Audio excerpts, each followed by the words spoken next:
መድኃኔ ዓለም ታዘብኩ። ልጅቷ ስራ የላትም። ከመኖሪያ አጠገብ ካለው የመድኃኔ ዓለም ቤተክርስቲያን ዘውትር እየተገኘች ልመኗ ስራ አስጤኝ ብቻ ከሆነ ሰንብታለች። በነጋ በጠባ ቁጥር እባክህን አምላኬ ውዬ የምገባበትን ስራ ስጠኝ እያለች ትጸልያለች።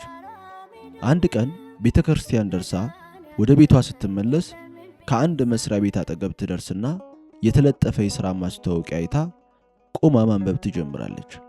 የሥራው አይነትና የትምህርቱ ደረጃ ሁሉ በዝርዝር ሰፍሯል።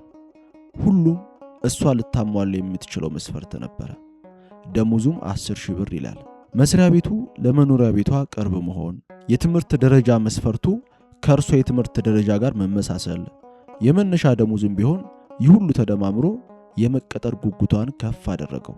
ይሁን እንጂ ከሌሎች ተመዝጋቢዎች ጋር መወዳደር ግድ ስለሆነ የማለፍና ያለማለፍ ጉዳይ እንዳለ ስትረዳ በጣም ተጨነቀች።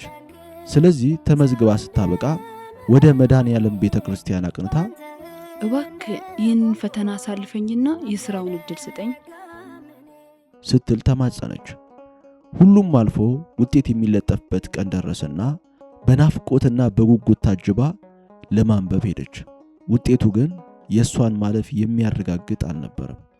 የእሷ ስም የለም፣ ያለፉት ሌሎች ናቸው። ምንም ሳትናገር ወደ መድኃኔ ዓለም ቤተክርስቲያን ሮጠች። እዚያም እንደደረሰች መድኃኔ ዓለም ታዘብኩ ስትል የምሬት ድምጿን አሰማች። ይህ በሆነ በሳምንቱ ሌላ ማስታወቂያ በሌላ መስሪያ ቤት ወጣ። ደሞዙም 15,000 ብር ነበረ። ይህን ስታይ እንደ መጸጸት አለችና የኔ መድኃኔ ዓለም ለካሴ እንደሚሻል አውቀህ ነው ያኛው እንዲያልፈኝ ያደረከው።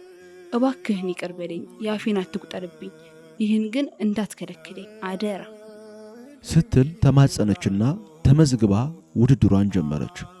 ሁሉም አልቆ ውጤት ሲለጠፍ አሁንም የእሷ ስም የለም፣ ያለፉት ሌሎች ናቸው።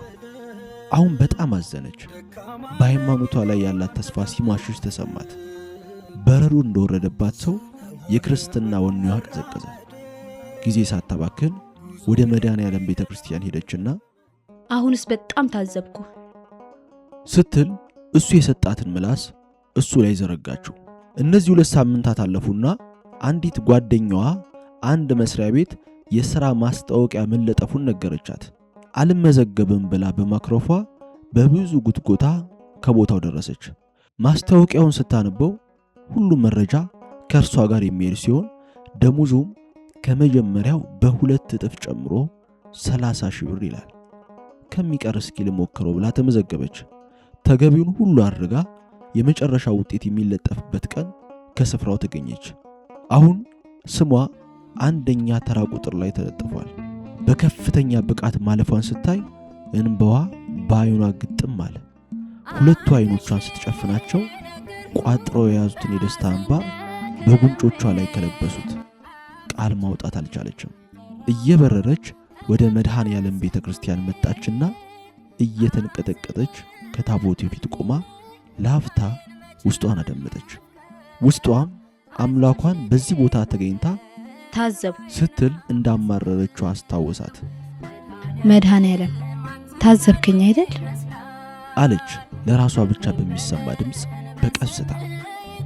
እኛስ በክርስትና ውጣ ወረድ በማይገባ ማረግና በሌለን አቅም መድኃኔ ዓለምን ስንት ጊዜ ታዝበ ነው ይሆን? አሁን እኛ እሱን ለመታዘብ ብቃቱ አለን? እሺ ይሁን። እሱስ እኛን አንድ ጊዜ ከፍ አንድ ጊዜ ዝቅ እያልን በክርስትና ጉዞ ብልጭ ድርግን በማለት ስንጓዝ ስንት ጊዜ ታዝቦን ይሆን?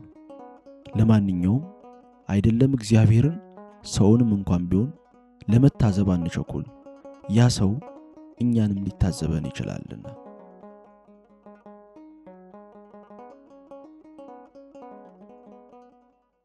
ሐዋርያት ባብጥሪሶ